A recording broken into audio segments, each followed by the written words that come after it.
Learn AI or get left behind. You've seen that headline everywhere. And if you're like most people in the trades or in leadership right now, you've probably felt the pressure that comes with it. The sense that you need to be doing something, learning something, keeping up with something, or you're going to fall behind.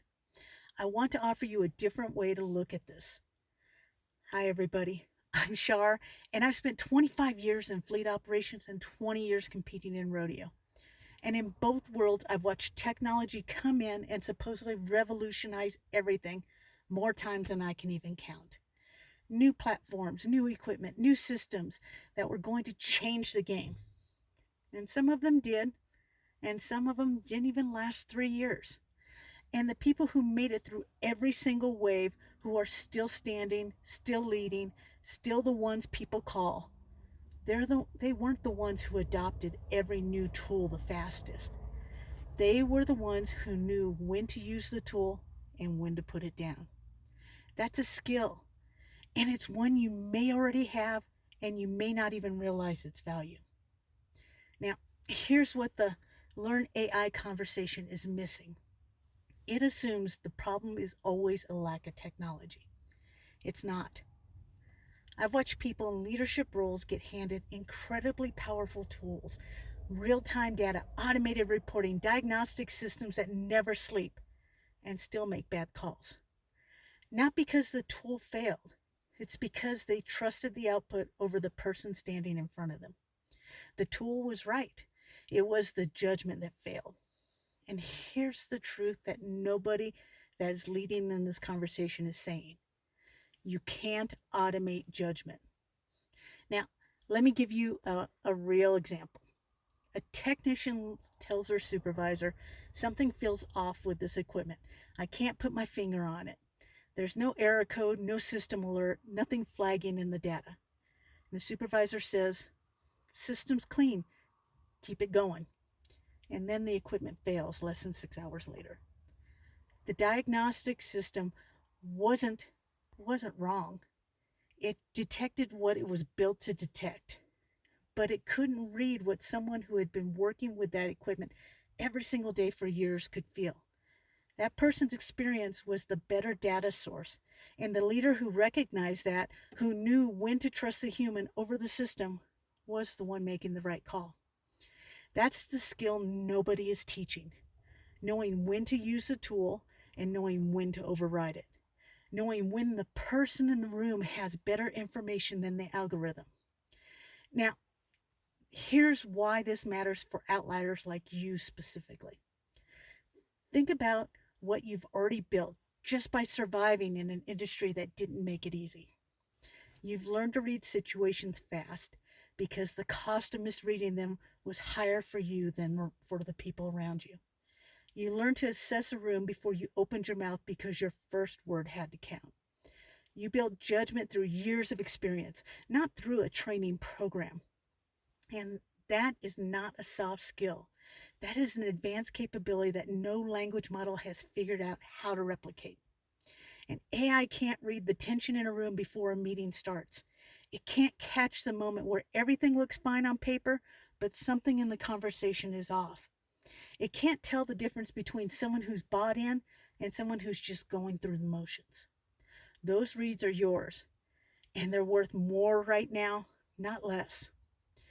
So, what do you actually do with AI? 3 things.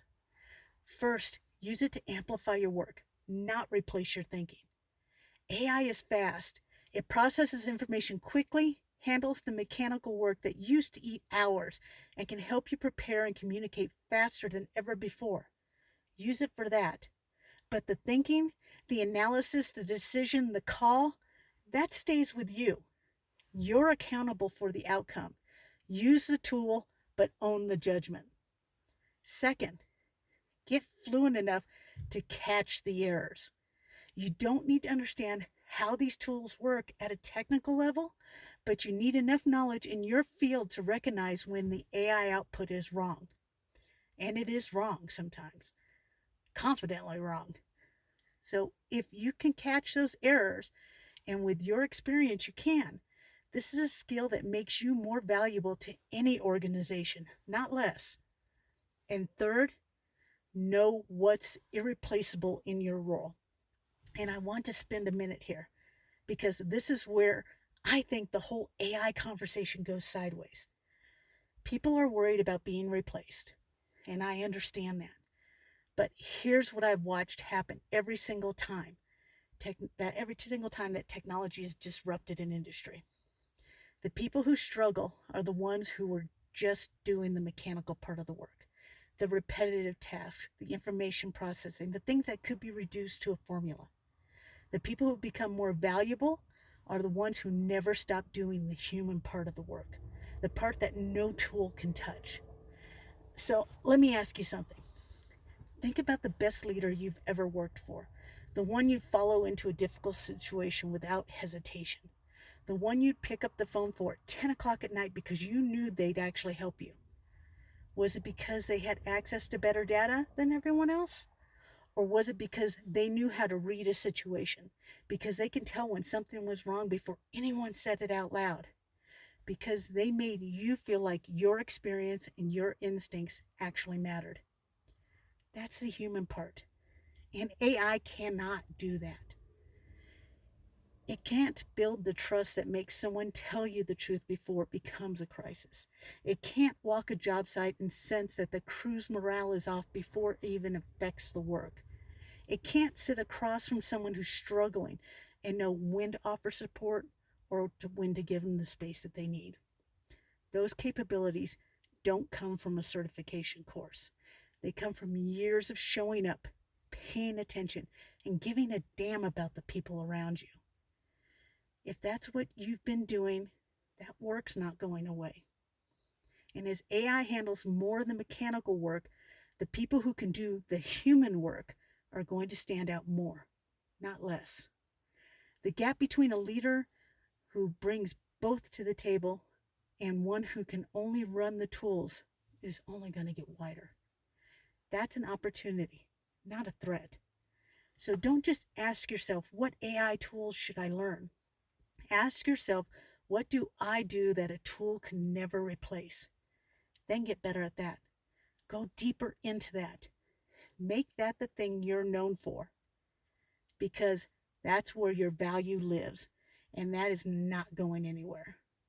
The learn AI or get left behind conversation is focused on the tool, and I want you focused on something more important: the judgment, the relationship, the human reads that you've been building your entire career. Those are your foundation, and a strong foundation doesn't get disrupted. It adapts and it gets more valuable over time. And if you want to get clear on where your strengths are already, whether you lead naturally with technical competence or human connection, the Iron and Instinct self assessment was built exactly for that. It's free and it takes 5 minutes. The link is in the description. Thanks, everybody. I'm Shar. Stay in the middle.